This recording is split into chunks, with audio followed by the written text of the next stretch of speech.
Bonjour à tous, je m'appelle Julien Ducornet et je suis accompagné de Raphaël Camusulier. Nous allons vous exposer ce problème mathématique que vaut l'intégrale de 0 à 2pi de l'intégrale de 2 à 4 cos θ de p cube dp dθ.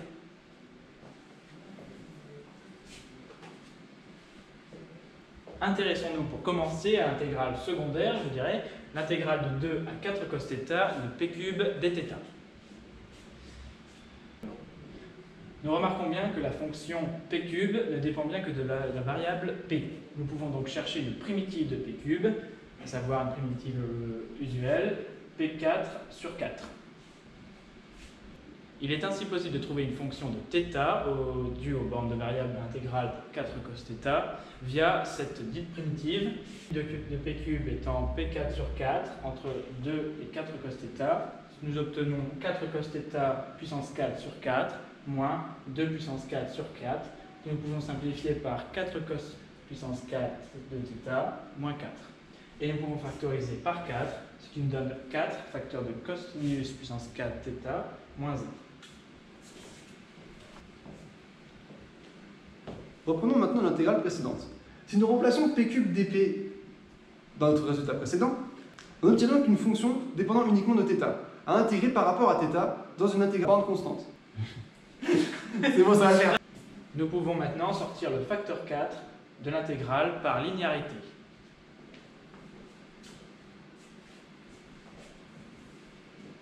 La linéarité est une propriété intrinsèque de l'intégrale telle que intégrale de a à b alpha f de t plus b de g de t dt soit égale à alpha intégrale de a à b de f de t dt plus b intégrale de a à b de g de t dt.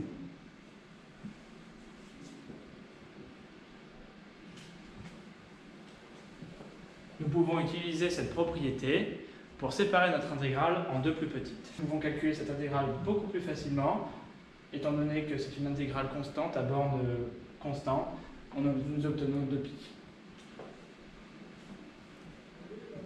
Rappelons maintenant quelques propriétés trigonométriques. La linéarisation des fonctions sinus et cosinus.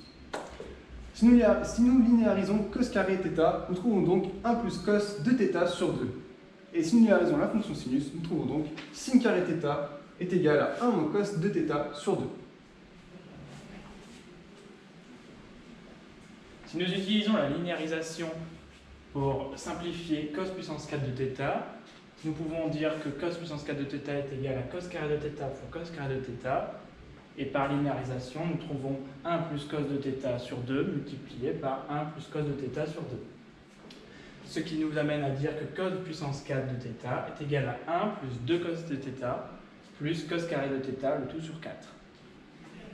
Et finalement, cos puissance 4 de θ est égal à 1 quart plus 2 cos de θ sur 4 plus cos carré de θ sur 4. Factorisons maintenant par 1 quart. Nous trouvons donc cos puissance 4 θ qui est égal à 1 quart facteur de 1 plus 2 cos θ ainsi qu'un terme intéressant plus cos carré de θ. Nous pouvons réutiliser la linéarisation pour remplacer le cos carré de θ par ce terme ici, 1 plus cos 4 θ sur 2.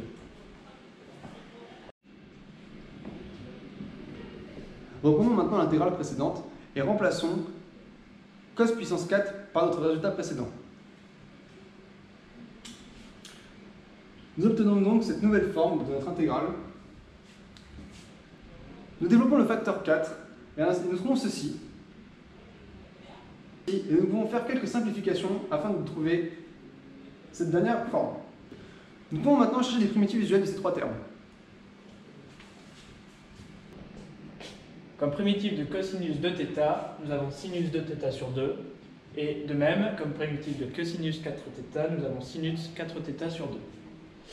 Nous pouvons donc dire que cette intégrale de 0 à 2pi de 3 demi plus 2 cos de 2θ plus cosinus 4θ sur 2 dθ moins 8pi peut s'écrire comme 3 demi de θ entre 0 et 2pi plus 2 sinus de 2θ sur 2 entre 0 et 2pi plus 1 demi de sinus de 4θ sur 4 entre 0 et 2pi moins 8pi. Nous sommes maintenant capables de calculer les valeurs numériques de chaque terme. Pour le premier terme, nous allons donc trouver 3pi. Et pour le second terme ainsi que le troisième, nous allons donc trouver 0. Pour la simple et bonne raison que la fonction sinus de 0 revient à la fonction sinus de kpi qui est égale à 0, quel que soit k élément des entités naturelles. Nous pouvons donc conclure que notre intégrale complète de 0 à 2pi de l'intégrale de 2 à 4 cos θ de p cube dp dθ vaut moins 5pi, qui est également égal à pi. Pour se convaincre de ce résultat, nous nous baladons sur le cercle trigonométrique dans le sens horaire. Moins pi, moins 2pi, moins 3pi, moins 4pi, moins 5pi, nous arrivons bien sur la même position, sur le même point que pi. Merci.